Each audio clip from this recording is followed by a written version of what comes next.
Has some measure of life returned to the women's division? Has Dominic Mysterio finally tired of the guiding hand of Rey? What are we all missing about the state of the Intercontinental Championship? I'm Casualeann. Come with me.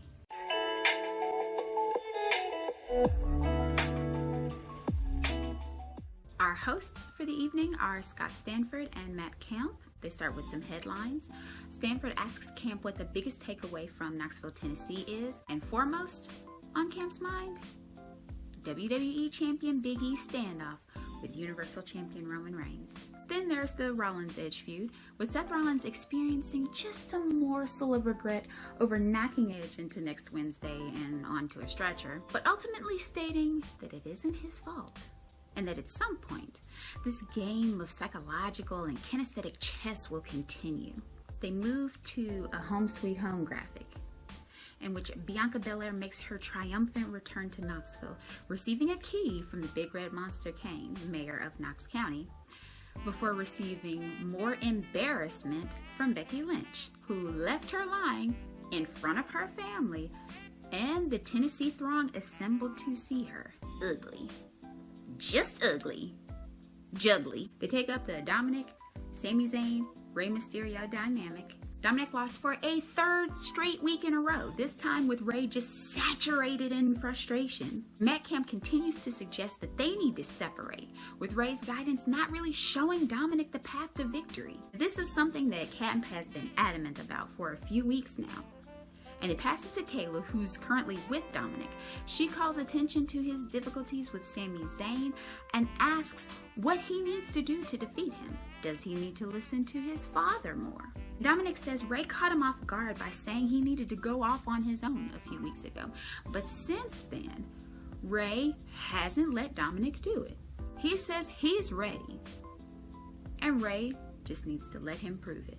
They move back to Camp and Stanford at this point. Camp chucks it up to mixed signals on Rey Mysterio's part, and Dominic in return seeking approval from his father. It's almost a life imitating art or backstage imitating center stage kind of feel, because Dominic's actually a little less interesting without his dad. At least in this segment he is. And it's tough to carve out your own niche with a parent that's so great. I get that. Kayla asked him like one question, and he was kind of lethargic in his answer. So this one was just a little flat for me. They go to the women's tag team match. Liv Morgan, legs poised, drives Carmella's face into the turnbuckle, and Carmella's horror, fearing a broken nose, giving me kind of twisted Brady Bunch vibes, results in a count-out victory for Toni Storm and Liv Morgan. Now after this, Liv Morgan challenges Carmella to a match at Extreme Rules, vowing to make her look as hideous on the outside as she is on the inside. Now, Camp isn't going to judge whether that statement is correct. Thank you very much, Mr. Camp. It's kind of aggravating in 2021 to have a character whose entire character is built on some superficial traits. Rick Rude had his own toes stuck in those waters for a while, but when you don't have the time to devote to character development, they do tend to remain a little one-dimensional. And Carmella, as I understand, didn't want the new kind of sexy girl character thrust on her, so she's doing what she can to be professional and just carrying. Later on in the night, Carmella does find out that she did not, in fact, break her nose. So in this women's tag team match, nothing was really furthered in the feud that I thought was brewing between Zelina Vega and Toni Storm. But with two impending women's matches, maybe they'll pick that up post Extreme Rules. Right now, it appears that Zelina's kind of playing the henchman, the second to Carmella, as Vega's facing Liv Morgan tonight on SmackDown. We get some ads, and they come back with recap of Edge Rollins at Super SmackDown, and them exchanging signature moves like the Glam Slam and the Pedigree, and Rollins sending Edge away on the stretcher. This one was peculiar to me. I understood it informed the promo that he cut on SmackDown, But we know that by now. That was 2 weeks ago, almost 3 at this point. So I didn't really understand the extended minute or longer recap of Super SmackDown. Then they showed footage of the promo with Seth Rollins being bothered by the remorse that he felt. And I like him hanging his own insanity on finishing Edge off. It's great character work that, dare I say, leaves him teetering on the edge. So Camp reiterates his point from last week that Rollins didn't do anything wrong, but he's gone too far by wanting to end him. Edge being stretchered out is not the last image, in Camp's words, that we want from him. So they turn to the Intercontinental title picture. Since King Nakamura's win over Apollo Crews to become Intercontinental Champion, Crews has been angling for a rematch. Granted, all Apollo does is lose to Shinsuke. By some estimates, as many as 7 times in some manner since he's lost the title. I don't think it's quite that many though, and I'll show you why in a little bit. Shinsuke's minstrel, Rick Boogs, was victorious over Robert Roode. Shock of the century. They talk about his credentials and recent victories, and finally the post-match attack from Apollo Crews and Commander Aziz, resulting in another challenge from Crews for the Intercontinental Championship. Kayla has Apollo Crews and Commander Aziz backstage, and she wants to know about the timing of the challenge to King Shinsuke, and the fact that they will be fighting for the title on SmackDown. And Apollo says, well, what better time? Is that the best question that she can ask him? He pivots, says Nakamura calls himself a king, but he's forgotten that he has something that he stole from Apollo. Apollo's going to make him remember when he becomes a 2-time Intercontinental Champion. Kayla points out that he said something about Shinsuke dishonoring the title. What did he mean by that? Why do you feel that he's made a mockery of it? And Apollo asks us a crucial question. When was the last time Nakamura actually defended the title? Kayla doesn't know. Shinsuke doesn't know. No one does, but he's going to remind them. Show Shinsuke the steel and return honor to the Intercontinental Championship. Then he always has this final line whenever he's on Talking Smack. Aziz, fire up the jet. But that question about title defenses? Heel justification alert.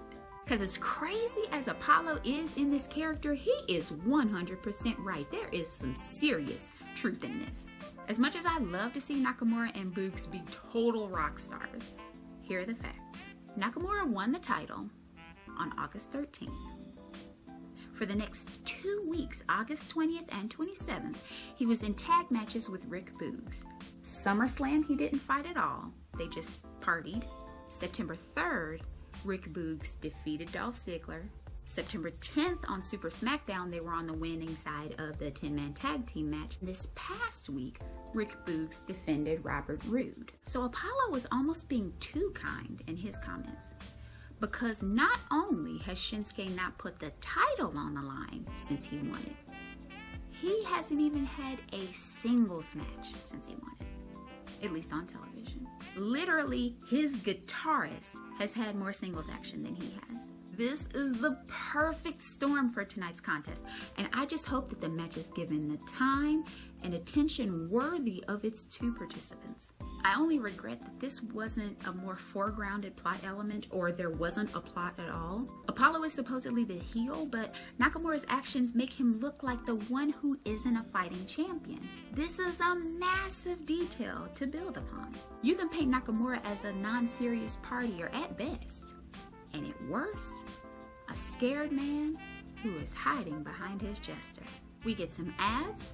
They come back with recap of Big E on SmackDown. Finn Balor and Big E were in a championship contenders match against the Bloodline, defeating them. This was totally baffling to me because I'm like, okay, E and Finn Balor are on separate brands now, and supposedly Big E is still part of the New Day. Why on earth are they contenders for the SmackDown Tag Team Championships, or in a championship contenders match for the SmackDown Tag Team Championship contendership. Yeah, I don't know. But what I do know is that championship contenders matches mean what WWE want them to mean or not mean at the moment they happen. Still, this was so weird. I've heard whispers that the major players of each brand may start more frequently crossing brands. For this match to actually mean anything, I guess that's kind of the direction you'd have to go in. Finn Balor and Big E were exciting as a tag team. It wasn't just a super awkward, here are two single stars smashed together kind of dynamic. So if they wanted to pull the trigger on some kind of tag team rivalry involving them and the Usos, I'd be all in. And at least it would make the championships look better and give Balor something to do after. They announced the coming 6-man tag match on Raw. I was surprised by that because typically you see very little mention of the other brands' television matches. For good reason, it's perfectly logical. Why would USA promote for Fox or vice versa? They give us the title card from the Universal Championship match at Extreme Rules, Roman Reigns versus Demon Finn Balor, and they talk about Roman's full plate. Him facing Brock Lesnar at Crown Jewel, whether for or not for the Universal Championship, because it's so up in the air. The championship match against Balor and possibly Big E at Survivor Series. The huge amount of recap in this episode took its toll. Usually a post-show interview show runs about 21 minutes. This one was 27. And at this point it was around the 22-minute mark, so I'm like, okay, what's gonna take 5 more minutes? They moved to the SmackDown Women's title picture. And Bianca Belair's return to her hometown of Knoxville, Tennessee. The celebration is interrupted by SmackDown Women's Champion and Dollar Tree Spice Girl Becky Lynch. The SmackDown Women's Champion tells Bianca that it's her night, though Extreme Rules will be Becky's night. And she again extends a hand to her. When will Bianca learn not to shake hands with the man? Bianca holds on, gets Becky up in KOD position, and Becky counters with a manhandle slam, making Bianca look like a total imbecile. Why do they do this? Why do they do this to people when they come back into their hometowns? And were the tables turned, would the same decision be made? I can't say for sure. Kayla is with Sonya Deville, who's on her phone. After Kayla gets her off the phone, she attempts to ask her a question and Sonya kind of interrupts her. And she says that the way Naomi talked to her was unacceptable, that no one is going to talk to an official that way, and she's not going to lay her hands on any WWE talent. Hey, I'm glad you mentioned this segment. Please keep it in fans' minds. They pivot to the 4 women involved in the Extreme Rules pay-per-view matches. Sonya says, was the 26-second squash at SummerSlam fair? Who's to say?